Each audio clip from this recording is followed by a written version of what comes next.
Good evening. It is such a pleasure and honor to be here with you today.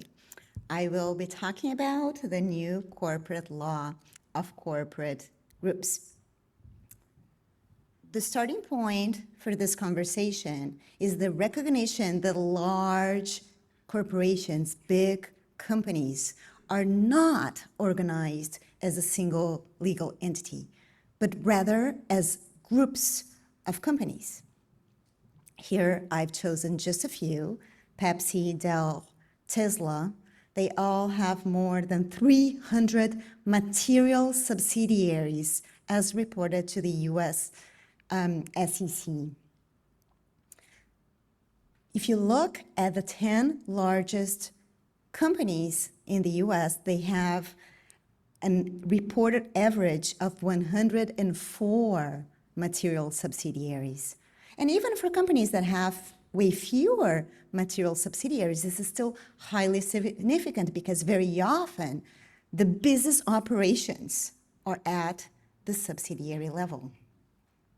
So the prevalence of corporate groups poses questions to various areas of law: tax law, bankruptcy law, constitutional law, antitrust law, and so on and so forth. So this conversation today is going to be about the corporate law of corporate groups. And in particular, if you think about corporate law, we think primarily about shareholder rights. And the question will be, how does corporate law treat corporate groups? Are the rights of shareholders limited to the corporation in which they hold shares? Or do they pass through to cover other entities in the group? Clearly, if those rights are limited only to the parent company at the top, the rights of shareholders will be immensely restricted. So the way I am going to approach this topic is first by offering an analytical framework to think about this issue, and second, to offer a comparative study about how different jurisdictions have dealt with this question. And the first thing I want to do from an analytical perspective is to unpack corporate separateness. It is the case that the literature has viewed corporate separateness as something unitary or all or nothing. And I want to unpack different dimensions of corporate separateness. To be sure, the most salient and well-known dimension of corporate separateness concerns what law and economic scholars call asset partitioning. And the most important dimension of which is what lawyers call limited liabilities. Surely, this is a very important dimension of corporate separateness, the idea that shareholders are not liable for corporate obligations. We also know that this is the rule, and there are exceptions to that rule in terms of asset partitioning, and the most famous exception is known as veil piercing.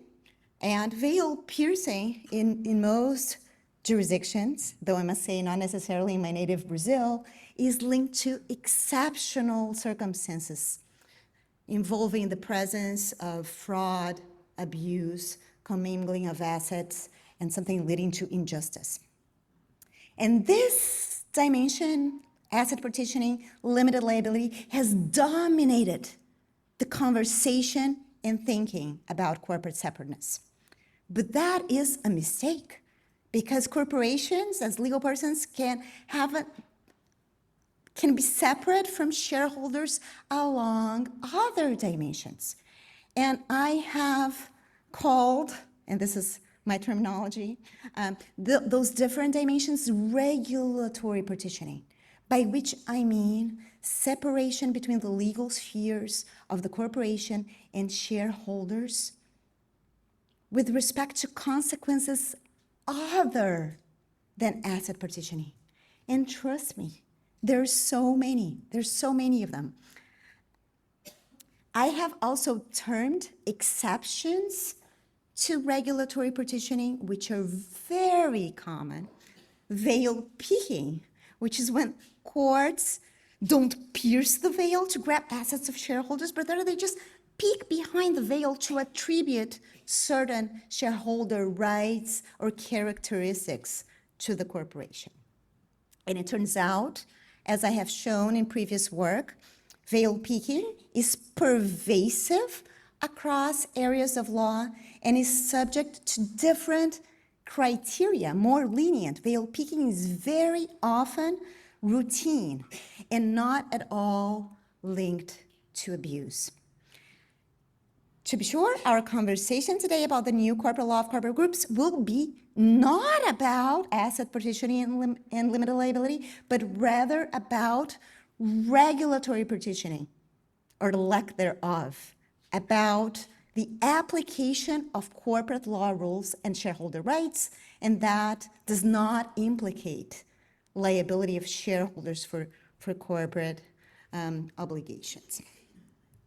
So just to clarify the concept of regulatory partitioning and veil peeking, I want to highlight a very old English case, Daimler versus Continental Tire.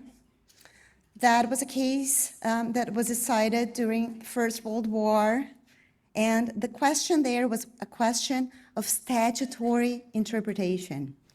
And it was the following. The statute in question imposed restrictions on trading with the enemy. And Germany was certainly the enemy, and German citizens were captured by the prohibition. But the question was, will such prohibition apply to a company incorporated in the UK, but whose shareholders and directors are German?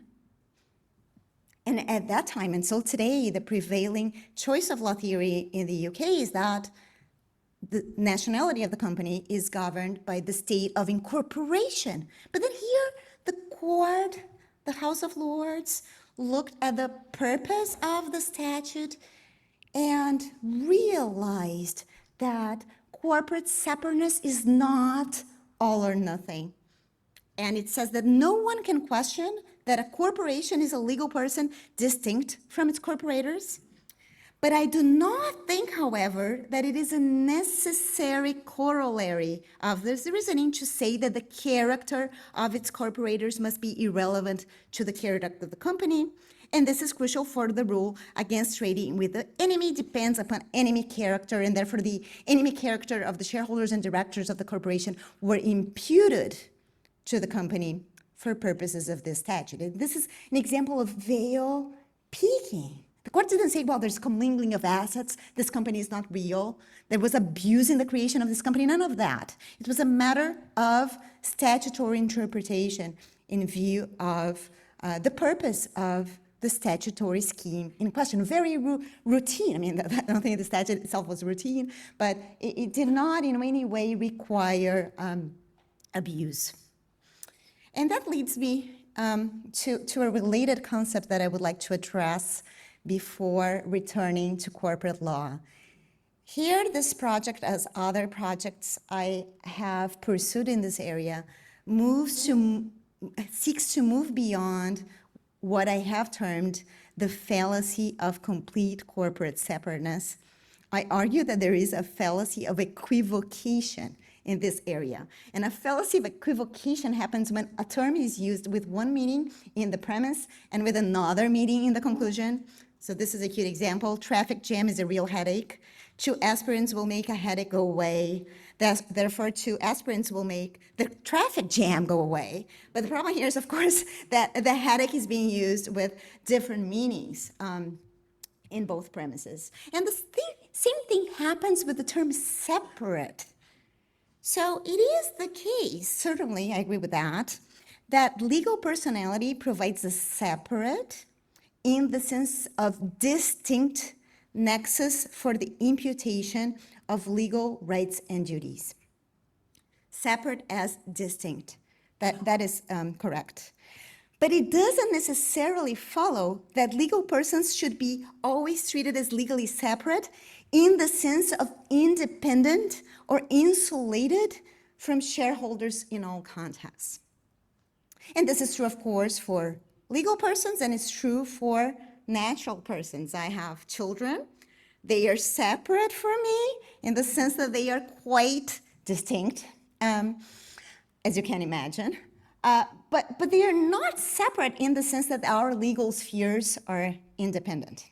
So certainly I owe them various obligations. If I were a judge, I could not rule on a dispute involving them. I could not be an independent director if they are the CEO of the company, and so on and so forth. And the same is true for the relationship between companies in corporate groups, as I will say more in a moment.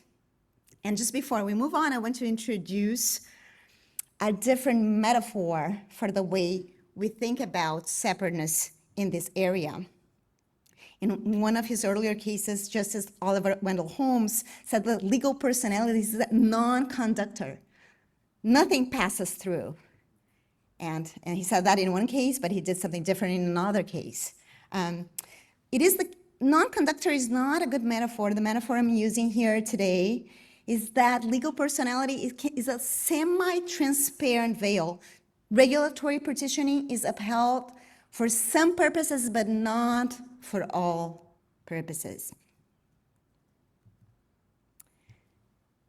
So now we will be talking about entity transparency in corporate law in the context of corporate groups, and with a focus on shareholder rights. We know that shareholder rights, to be sure, vary across jurisdictions. Jurisdictions provide different sets of shareholder rights. I'm mentioning here some shareholder rights that are quite common across jurisdictions, such as the right to sue directors for breach of fiduciary duty, to approve sales of all or substantially all of a company's assets, and inspect a corporation's books and records, although this one is highly limited here in Singapore.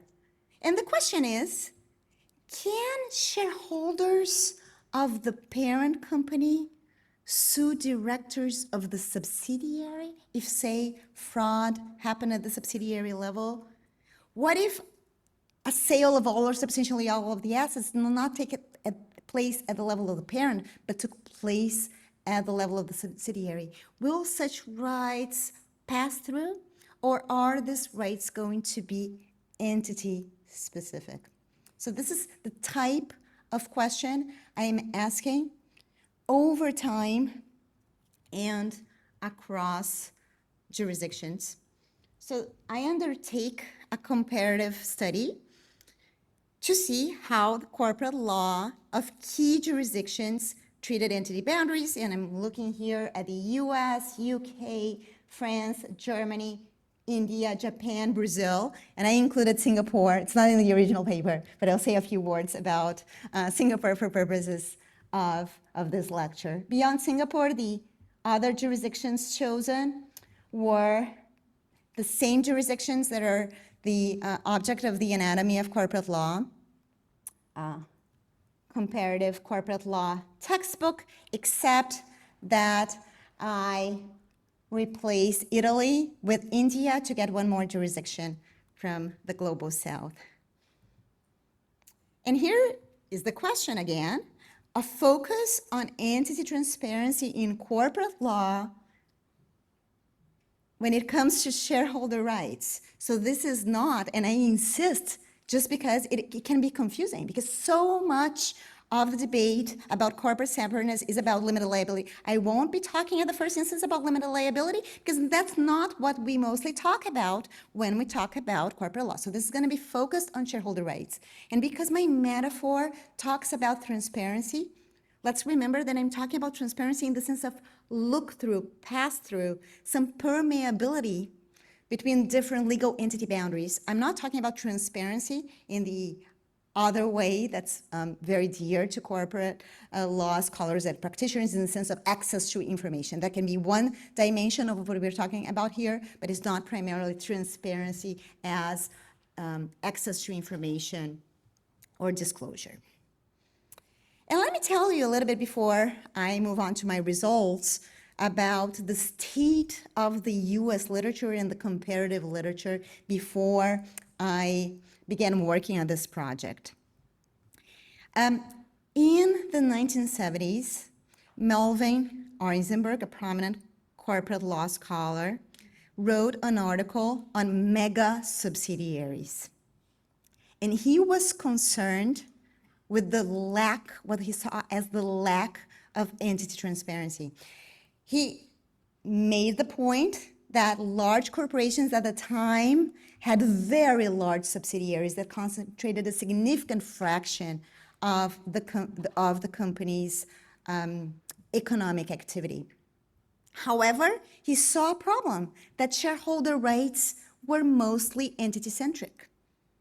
So he says this is a problem because this is leading to a reduction of shareholder rights, and he argued for pass-through shareholder rights in subsidiaries at a time in which he thought that their absence was a problem. And let me make a confession. This is actually the only paper in my life as an academic in which I started with the opposite hypothesis than what I'm presenting here to you. I thought I would do a comparative study, and I thought I would find this problem, and I hadn't read about him yet, but I thought I would find this problem on a large scale.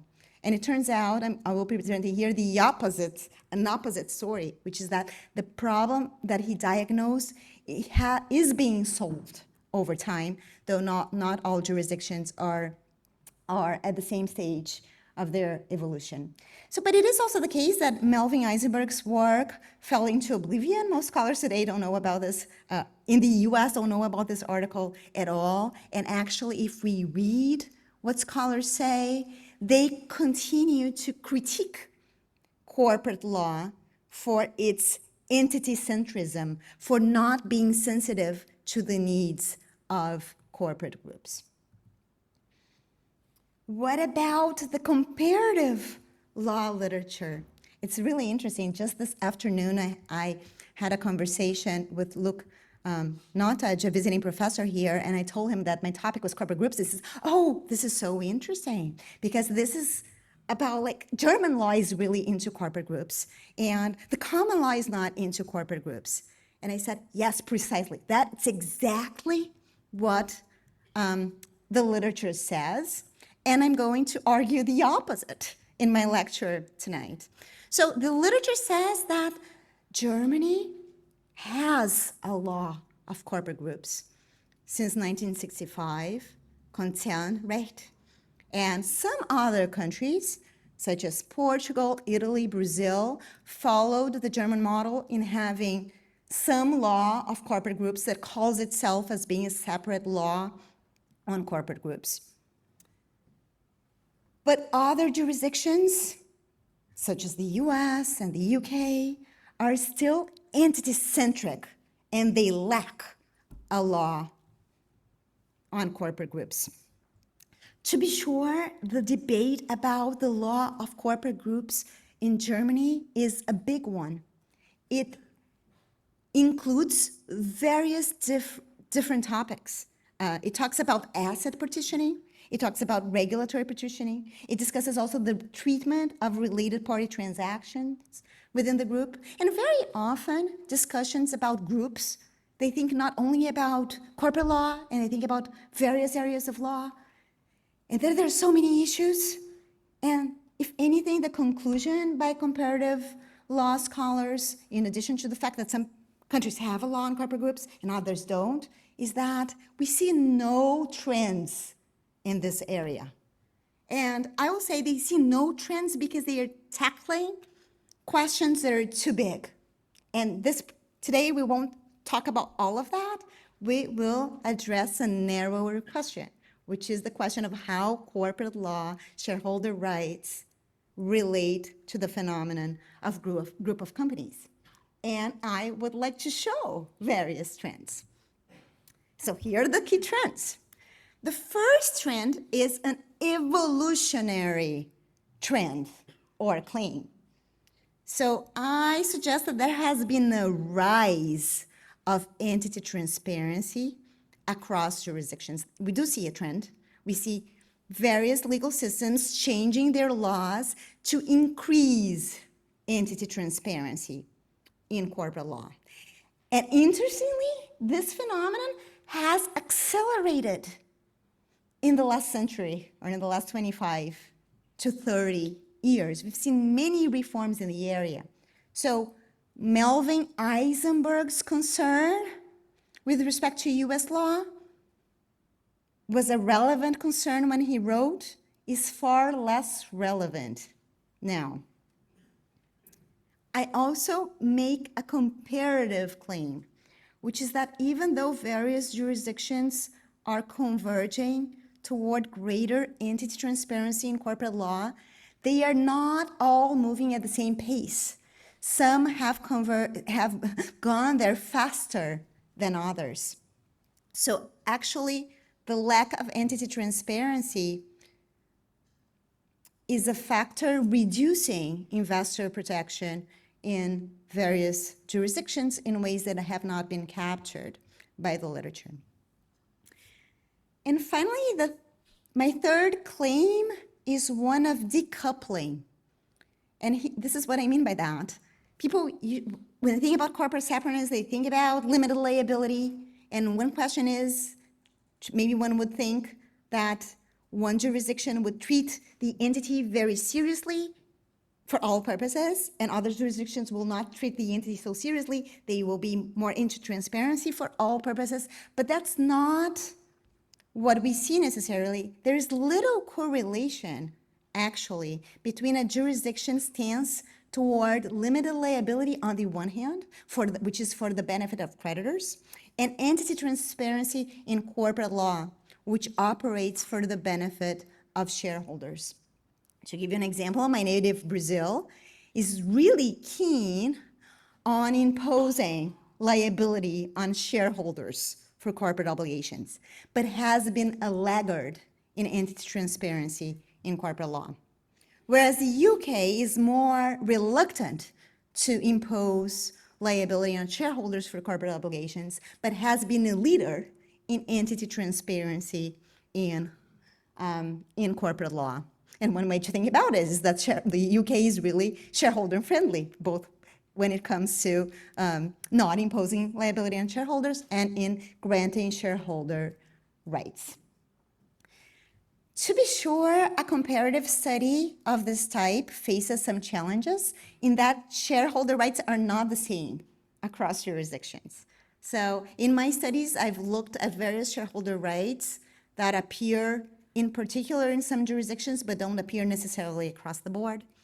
But for us to have a certain view about this dynamics, I prepared this table, which shows some movements with respect to shareholder rights that are quite common in right jurisdictions. Of course, the white cells are not applicable, and that means that the jurisdiction does not have the shareholder right in question. Then you don't have a question about whether you would grant or not grant entity transparency in that case.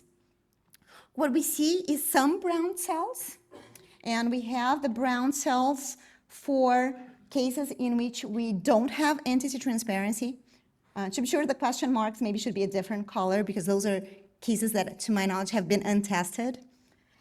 The light blue cells are cases in which we have entity transparency and you've had it before 2000, and the dark blue cells are cases in which entity transparency has been recognized after 2000. So what I'm showing here, there's a lot of blue, but you also have a lot of dark blue. So to some extent, this is something new, which is what why I'm talking about the new corporate law of corporate groups. So now let me say more about various individual jurisdictions. So let's start with the United States. In 1932, Burley and Means wrote a very famous book, The Modern Corporation and Private Property, diagnosing the separation between ownership and control. Among other things, Burley and Means noted that a parent company has, through control directors, not only all the power of directors, but also all the powers of shareholders in subsidiaries. So that was the case when they wrote in 1932, but today this is no longer the case because now those rights are now often exercised by the shareholders of the parent company. The rise of entity transparency had remained undocumented in the literature and runs counter to those previous accounts. And this has been a gradual phenomenon in the United States that advanced considerably in the 21st century. Some aspects of entity transparency are older. In 1917, in the case of Holmes versus Camp, the court noted that the free use of holding companies, which has grown up in recent years, would prevent the righting of many wrongs if an action like the present might not be maintained by the stockholder of a holding company. So this is a very early case in the US. And then something really helpful happened, which was the publication of a Harvard Law Review note, which noticed this phenomenon and gave it a name. It says, this is a double derivative suit. Because very often, until things have a name, it's harder for the idea to catch on. But the note says that this is it. It's out there. There is such a thing as a double derivative suit. The note was in favor of the double derivative suit. It said that the logic of the double derivative suit is very similar to the very logic of the derivative suit. And soon after that, and actually there was a 1951 note noting that double derivative suits had become widely accepted. So that's the history in the US. But not so fast with respect to other dimensions of corporate separateness. Again, when Melvin Eisenberg wrote in the 70s, he says, well, we have double derivative suits, so there is hope out there. But beyond that, he saw a huge problem. And my point now is that this problem has been reduced because of this trend of rise in entity transparency. This graph maps the evolution of U.S. state statutes with respect to two types of shareholder rights: the right to approve a sale of all or substantially all of a company's assets, and the right to inspect of corporation books and records. We see that many more states have incorporated this type of entity transparency in their statutes since the turn of the century. And this graph greatly understates the degree of entity transparency because many states have recognized entity transparency not through statutory amendments, but rather through case law, through the recognition that this might be a common law right to, say, inspect the books and records of a subsidiary, or the best interpretation of a statutory provision granting shareholders the right to approve major asset sales. So what drove the recent change? In inspection rights, there is a very clear story, and it's a common story in the history of development of corporate law, which is that scandals very often prompt reforms.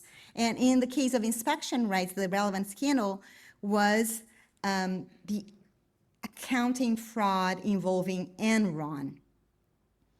And that led to federal law reforms, the passage of the Sarbanes-Oxley Act, but it arguably also made Delaware nervous that further encroachments in its authority could be coming.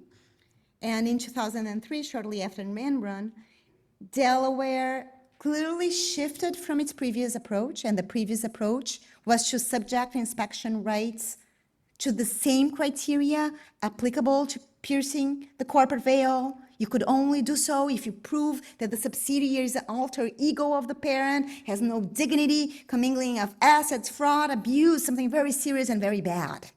That was what we had before that.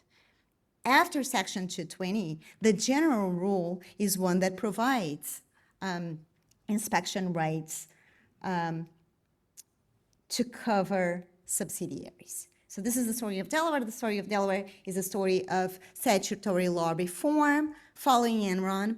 But even courts without statutory law amendments made a similar move. So for instance, in 2003, the Ohio Supreme Court, even without express statutory language, granted such pass-through inspection rights and says, well, whether inquisitive shareholders could have prevented the worst offenses of the Enron scandal and others we will never know, even if that was the purpose behind the right from the very beginning. So the courts granted such pass-through shareholder rights even without accompanying statutory change. There was also an explosion in the number of statutes granting pass-through rights with respect to major asset sales. In the United States, in addition to the influential role of Delaware law, another force is the Model Business Corporation Act that is adopted by many U.S. states, and the MBCA granted pass-through rights with respect to asset sales in 1999, following a Florida decision that did that without statutory change. Then Delaware had a very hard case in 2004 that prompted this question. Ultimately, the Delaware court did not decide because it concluded that the sale in question did not amount to a sale of all or substantially all of a company's assets. But following the court's conclusion, the court was very confused. On the one hand, there's separate legal personality, and you like to give lawyers clear guidelines. On the other hand, if you uphold such separateness, it's going to be very easy to frustrate the purposes of the statute. So I don't know what to do, and then I don't need to decide. And just after that dramatic decision in the Hollinger case, the Delaware General Corporation Law was amended to provide such pass-through shareholder rights. But there is more. One of the hottest areas of litigation in U.S. corporate law these days are the so-called Caremark claims or oversight liability claims.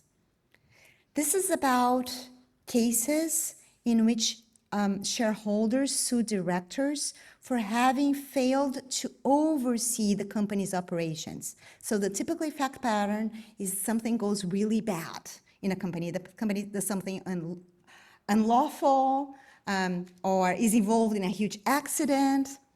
Sometimes people die. It's very bad. The company suffered financial losses. And then shareholders sue saying, directors, you were liable because you failed to have the proper, make an effort to have the proper control systems in place in order to avoid such compliance failures.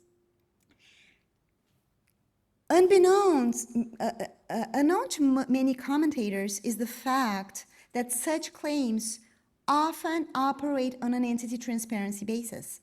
Even Caremark itself, the chancellor in the case as well, Caremark paid fines. Actually, no, Caremark, the parent, did not pay fines. The wrongdoing and fines all took place at the subsidiary level. And subsequent cases have likewise followed a similarly entity blind or entity transparency approach, including the more dramatic fact pattern of Marchand versus Barnhill. This is a case involving a listeria outbreak in an ice cream company. And directors in that case had no concern for food security, even though the main purpose of the company was to produce ice cream. But there was a catch for our purposes. The catch is that the suit in question was proposed against directors of the parent company, but the outbreak and the operations took place at the level of a 69% owned limited partnership. It wasn't even a corporation. And at some point, the chancellor in the case took note of the issue, was a bit uncomfortable, but ultimately the case reached the Delaware Supreme Court, and then Chief Justice Shrine said the Court of Chancery sensibly and properly collapsed the enterprise for purposes of analyzing the complaint and didn't care at all about the fact that the problem in question took place at the subsidiary level, and similar cases have proceeded on a similar basis. In the Shoe case, the court allowed the case to move forward, even though the violation in question took place in a single subsidiary of a very large company. So let's move now to the UK. Conventional wisdom tells us that the UK is the starkest example of non-intervention in not regulating corporate groups. And I'm quoting for work of reputable scholars. It says that UK law does not address groups as such. Let me say that that's so interesting, because one of the things that I did in connection with this project, I started opening Companies Act in the UK and doing Control F, group, Control F, parent, Control F, subsidiary, and there are numerous occurrences growing over time, but even in the version of the acts from the 1940s, already numerous occurrences of group subsidiaries. But actually, what I'm saying here is even more. Not only it's not the case that the UK does not regulate corporate groups, but it's actually a leader in entity transparency in corporate law. The UK was a pioneer in consolidated accounting after the US. Now, consolidated accounting is absolutely routine. It wasn't. In the past, there are numerous references to group and subsidiaries in the Companies Act, the current version and previous versions. You have the chain principle in the mandatory bid rule. The mandatory bid rule is a feature of takeover regulation in the UK by which bidders of a company must offer to buy out minority shareholders, but it operates on a transparent basis because it applies even if the control of the company is bought is a company up the chain. And actually there are numerous variations in the articulation of the chain rule over time, all of them in the direction of increasing entity transparency to capture more transactions. And the UK also recognizes double derivative suits, even though the 2006 Companies Act is silent on the issue. Japan is also a very interesting case. It has a reputation for having company laws that are highly formalistic. Japan is also well known for being a laggard when it comes to the recognition of consolidated accounting. But it is the jurisdiction that has most deliberately, through statutory reforms, moved in the direction of embracing entity transparency to avoid a reduction in shareholder rights. So Japan was interesting because it did this. There was a clear project saying, well, we need to deal with this reduction of shareholder rights. Where did this idea come from? This is so interesting. Japanese scholars had read about the reduction in shareholder rights by reading German scholars. So when Melvin Eisenberg published his famous work in the US, to be honest, I'm not sure how influential it was in the US at the time. I know that right now no one knows of that article, even though it was published in a reputable law review. But German scholars noted that article, said, wow, this is interesting. There is this problem of a reduction of shareholder rights, and they kept writing about it. And Japanese legal scholarship is really fond of German law scholarship, and they read about this problem in the German law literature and promoted some reforms with respect to greater entity transparency in corporate law, including a 1999 reform granting pass-through shareholder rights with the inspection of books and records. Notice this was before the Delaware reform, because the Delaware reform happened after Enron. So Japan preceded Delaware in this move, and more recently in 2014 in approving a reform that grants pass-through shareholder rights with respect to subsidiary asset sales, and also recognizes double derivative suits. Germany, on the other hand, we expect a lot from Germany because we've read over and over that Germany has a law of corporate groups, and it's true, there's this concept and people write about it all the time. But when it comes to entity transparency, when it comes to pass-through shareholder rights, Germany is not so much of a leader. It has a less impressive record. It is the case that its law on corporate groups recognize consolidated accounting, but it still to this day does not recognize, say, double derivative suits. So those are still not recognized in Germany with its law on corporate groups, even though they have been recognized in the US since the first part of the 20th century. Germany reached an interesting solution. So this case, Holzmüller, it's one of the most famous cases of German company law. And it's a case that's considered famous because the court did something drastic. The court imposed a requirement of shareholder approval, even though such a requirement was not present in the statute. And it imposed such a requirement in a case of a asset sale from the parent to the subsidiary. So why did the court do that? Because it had read, the scholars who had read Eisenberg and say, well, if the parent then transfers assets to the subsidiary, we'll have a reduction in shareholder rights. So let's do something about it ex ante and require shareholder approval. So it did some form of prophylactic response of requiring shareholder approval of major asset sales to subsidiaries, which is the opposite of, say, the US regime, which does not require shareholder approval of sales within the group, but only require pass-through shareholder rights for sales to companies outside of the group. And here we have Singapore. So many Singapore lawyers in the room, please feel free to correct me. So, but I try to engage, so here is, I try to classify Singapore based on the shareholder rights that I'm using as a benchmark for various jurisdictions. So Singapore has a lot of entity transparency. It has consolidated accounting. It has a chain rule similarly to the UK.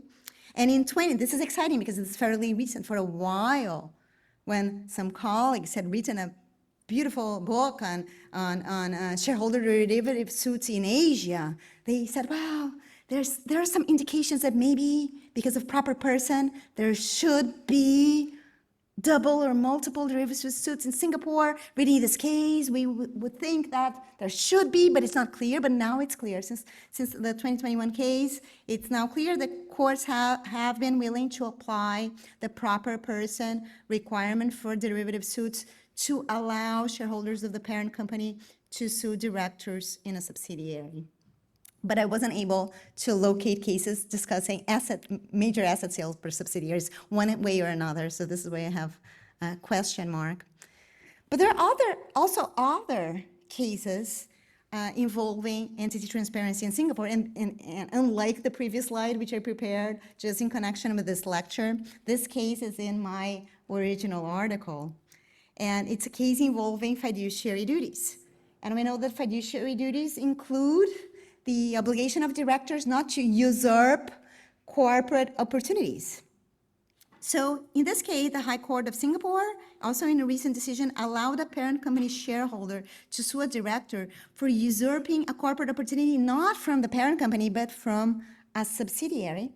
And the Singapore court was really sympathetic to entity transparency. It rejected defendant's attempt to use the form of separate legal personality to avoid the substance of his breach of fiduciary duty, and it adopted a look-through approach, saying that a new business for ordinary commercial reasons will be housed under new subsidiary does not make that business any less of an opportunity for the holding company.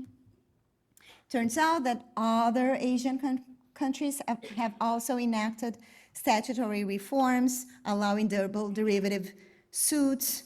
Recently, in the last couple of years, a few years, South Korea and China have done so. And let me get now to a puzzle. I mean, how do we make sense of this? And this is, and now I want to return to limited liability and the treatment of corporate separateness with respect to creditors. How do we make sense of a legal system like, say, like that of the UK that is inclined to uphold limited liability, but is at the same time inclined to grant pass-through shareholder rights for the benefit of shareholders? One interpretation is a cynical one. How bad, you know? Shareholders have it both ways. And that is necessarily a problem. And I must say, there is a tradition in law and economics questioning the attribution of limited liability when it affects involuntary creditors, such as tort victims. And maybe there's something of that reasoning or perception of unfairness in that regard. But let me say, at least when it comes to voluntary creditors of the corporation, there is a way to explain those developments. In other words, maybe we see evolution toward greater anti-transparency because anti-transparency make a lot of economic sense. You could call it an evolution toward efficiency. And this is the logic here. The case for asset partitioning in the context of corporate groups is based on the idea that it can reduce creditors' monitoring costs and the cost of debt capital. And this is the standard example. Suppose you are a creditor and you have a parent company, and the parent company has two subsidiaries, one subsidiary in the oil business, another subsidiary in the hotel business. But suppose that you are a creditor with great expertise in the hotel business and zero expertise in the oil business.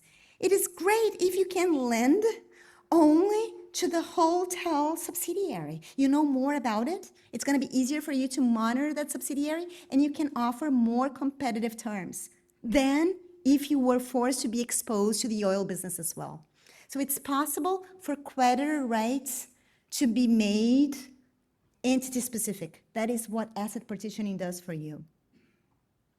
But now let's go back to the shareholders of the holding company. And suppose you have a holding company, and the holding company has a hotel subsidiary and an oil subsidiary. The shareholder of the holding company is exposed to both of them. It doesn't matter to a shareholder of a holding company if the fraud took place at the parent level or a subsidiary level. It is exposed to both. So in this way, entity transparency and shareholder rights is following economic exposure or economic interest, and there's significant difference in the nature of the economic interest of shareholders and creditors when it comes to their relationship to legal entity boundaries, and therefore you see distinct treatment of corporate separateness in both contexts. Are there challenges associated with entity transparency? I don't know if you could tell, but I'm quite enthusiastic about entity transparency. I think it is generally a good thing. We see greater entity transparency, and I think it's generally a good thing. We can, of course, debate what shareholder rights a given jurisdiction should have. It's not necessarily the case that the more the merrier, but once you think that a certain shareholder right makes sense for a given jurisdiction, chances are that right will do better if it operates on a pass-through basis. But that does not mean, of course, that there are no costs. And for most things in life, there are also difficulties associated with entity transparency. Some of them are more important than others. One difficulty, just to acknowledge it up front, is a difficulty of line drawing. Like separateness is really easy. If you're going to pass through, you have this question. I mean, where do you draw the line? Are you going to capture only wholly owned subsidiaries, or are you also going to capture partially owned subsidiaries? If you want to capture only owned subsidiaries, I'll tell you it's very easy to circumvent that. You just come up with a 99% owned subsidiary, and then the rule does not capture that entity. If you're going to do partially owned subsidiaries, how do you draw the line? So I think there's a difficulty there. I don't think it's insurmountable. And the reason I don't think it's insurmountable is because consolidated accounting is commonplace across jurisdictions, and that's a call that needs to be done for accounting purposes. So if you're really in doubt, one way to go about it is to follow whatever your definition is for consolidated accounting. But let me tell you about more fundamental challenges. And this is an interesting one. There is a complicated relationship between entity transparency and our standard choice of law principles for corporate law. So we generally think that a company is governed by the laws of its state of incorporation. But look, if you have entity transparency, that's not necessarily the case.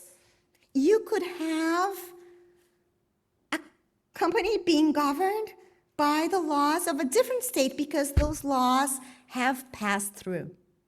So to mention the Hollinger case, which was the case that led to the amendments of the Delaware General Corporation Code, that case involved an asset sale by a sixth-tier UK subsidiary.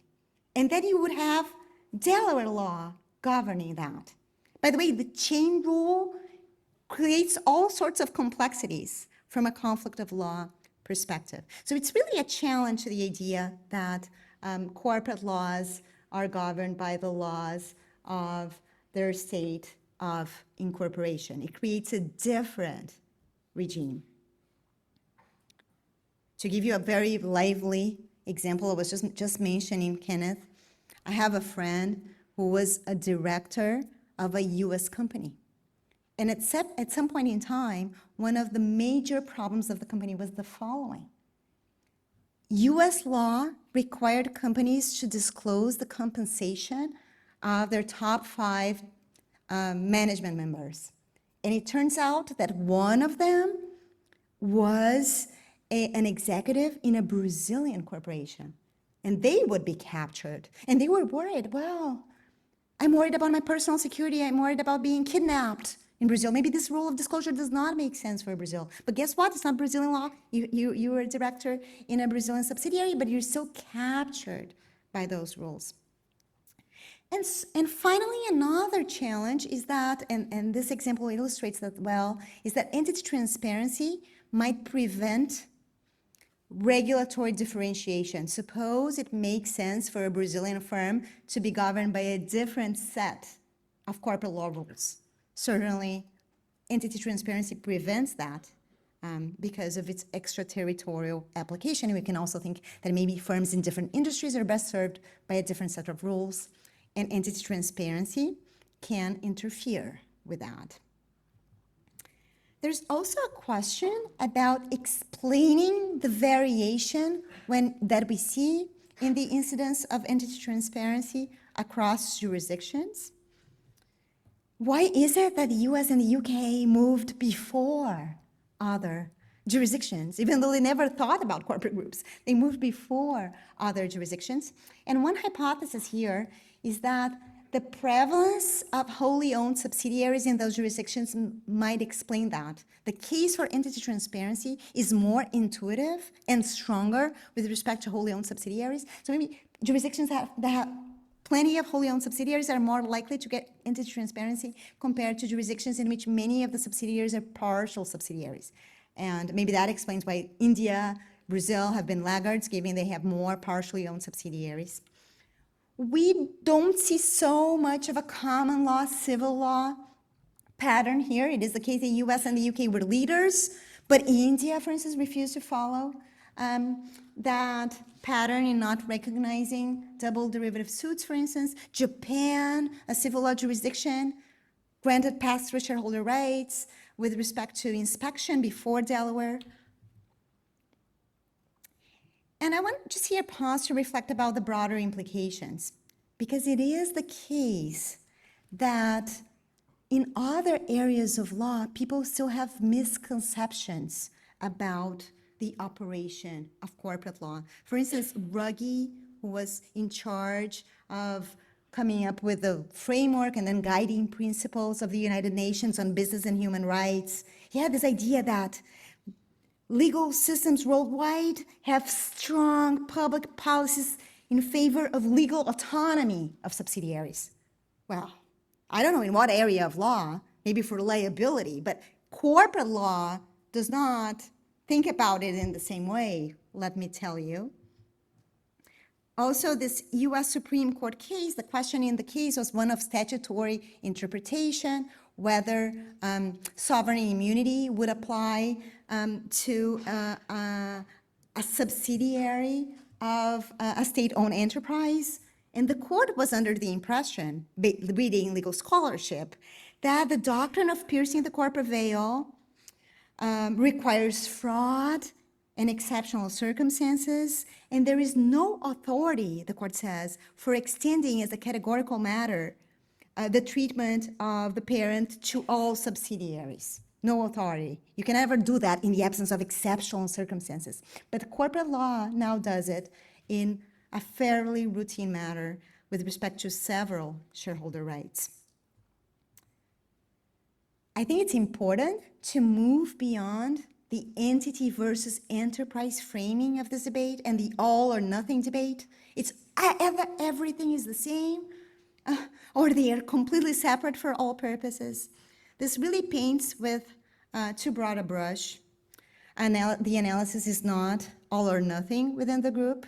It's important to distinguish between asset and regulatory partitioning, as well as between various areas of law and even different rules within different areas of law. And that leads me to my final conclusions and discussions of implications. So corporate law does not treat corporate separateness as sacrosanct. Overcoming corporate separateness does not invariably require exceptional circumstances. It is now routine in corporate law in a wide variety of contexts. Corporate separateness, or the degree of legal insulation, is really a policy choice. And the case for entity transparency in corporate law, in particular, is often very strong given the different nature of shareholder rights compared to the nature of creditor rights.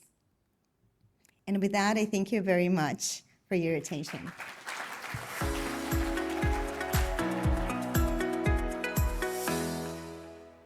Thanks, Mariana. That's interesting, because I guess then the big difference between US law and English and Singapore law, on the other hand, is in the US, some of these duties that directors owe are not only owed to the company, but also regarded as owed to shareholders.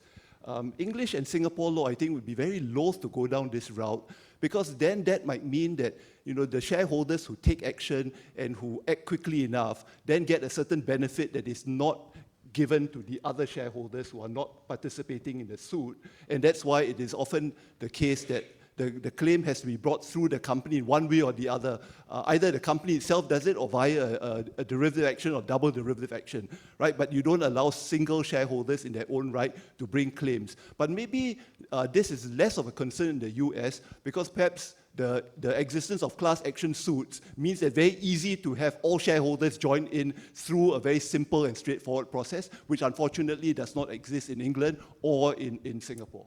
So that may be one difference in the approach. Yeah, and I would say that in this context, it may be that in other contexts, this articulation of duties being owed to the corporation and shareholders make more of a difference. But in the context of derivative suits in the US, it doesn't make that much of a difference in that for a suit to be qualified as derivative, it must be that that type of suit is a claim by the company, and the remedy goes to the company. So regardless of, so you don't have, by definition in a derivative suit, even in the US, you don't have the remedy going to shareholders. So it is the case that shareholders as a whole will benefit as the ultimate beneficiaries of the company, but the recovery goes to the company. Be the nature of a derivative suit in Singapore and in England as well. But now let me open this up to the floor. Might there be any one here who has any questions for Mariana? Yes, Chong Sing? I'm wondering to what extent this idea, the group dimension, can transform the so-called anatomy of corporate law, right? The way that you have thought about this and you and your contributors have thought about this. You sort of think in terms of the different forms of agency costs that are available. There are the sort of shareholder management conflict, which you've talked about a fair bit. There are conflicts between majority and minority shareholders. There are conflicts between shareholders and other sorts of constituents, employees, creditors, so on and so forth. And I'm wondering, once you take into account the group dimension, I imagine there could be a lot of really interesting things to think about in terms of law reform, as well as to connect with other areas of law. So for instance, if you take into account the group dimension in the majority-minority conflict, will we be talking not just about multiple derivative actions, but some form of a group oppression action, right? Not just looking at the shareholder management dimension, but looking at the dimension as between conflicts within a group of controllers. Of course, that invites questions as to the degree of integration and control and so on and so forth. There could be questions about how you define the group for the purposes of oppression or unfair prejudice type action. If you look at the sort of creditor dimension, then there'll be questions of insolvency as another big area, right? And questions of group insolvency introduce further sort of procedural as well as substantive issues that I think are really interesting. But I wonder whether those are sort of fully addressed within